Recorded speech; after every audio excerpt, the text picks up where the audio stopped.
ನೀವು ನನ್ನನ್ನು ಸತಿಯನ್ನಾಗಿ ಸ್ವೀಕರಿಸಿದ್ದೀರಾ. ತುಂಬ ಧನ್ಯವಾದಗಳು. ನನ್ನ ಕರಗಳಿಂದ ಹಾಲನ್ನು ಕೊಡ್ತಾ ಇದ್ದೀನಿ, ಸ್ವೀಕರಿಸಿ. ಭಾರತಿ, ಸತಿಯಾದವಳು ಪತಿದೇವರಿಗೆ ಪ್ರಥಮ ರಾತ್ರಿ ದಿನ ಕೊಡುವ ಈ ಪ್ರಥಮ ಕಾಣಿಕೆ ಹಾಲು ಸಕ್ಕರೆ ಇಲ್ವೇ? ಭಾರತಿ, ಇದರ ಅರ್ಥ ನಿನಗೇನಾದರೂ ಗೊತ್ತಿದೆಯಾ? ಇಲ್ಲ ಸ್ವಾಮಿ, ತಿಳಿದಿಲ್ಲ.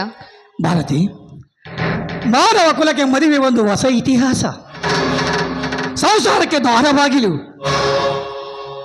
ನಿತ್ಯ ನಮ್ಮ ಜೀವನದಲ್ಲಿ, ನಮ್ಮ ಬದುಕಿನಲ್ಲಿ, ನಮ್ಮ ಸಂಸಾರದಲ್ಲಿ ಪ್ರತಿ ಒಂದು ಕ್ಷಣಕ್ಕೂ ಹಾಲು ಸಕ್ಕರೆಯಂತೆ ಪವಿತ್ರವಾಗಿರಲು ಸೂಚಿಸುವ ಸಂಕೇತವೇ ಈ ಹಾಲು ಸಕ್ಕರೆ ಅಲ್ವೇ?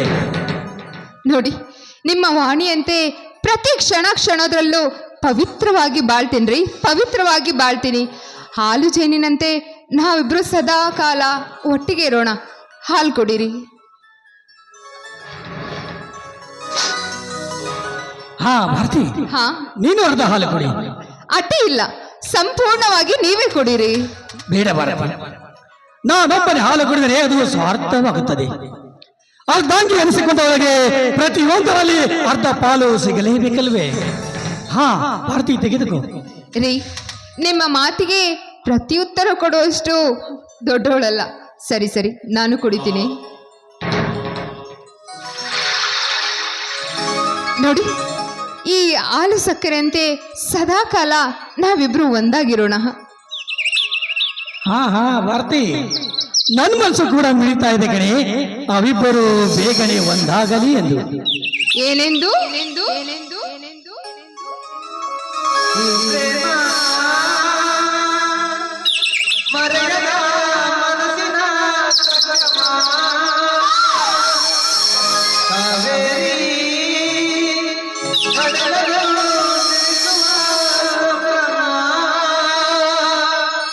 ಅಚಿರುಗಿರಿಗಳೆಲ್ಲವೋ ಒಲವಾಗಿ ದಿನವು ಚೈತ್ರ ಮೇಳವೇ ನಗುವ ಬಾಳೆ ಗಗನದಾಳೆ ಭುವನದಾಳೆ ಬಿಡಿಸಲಾರದ ಬಂದ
la la la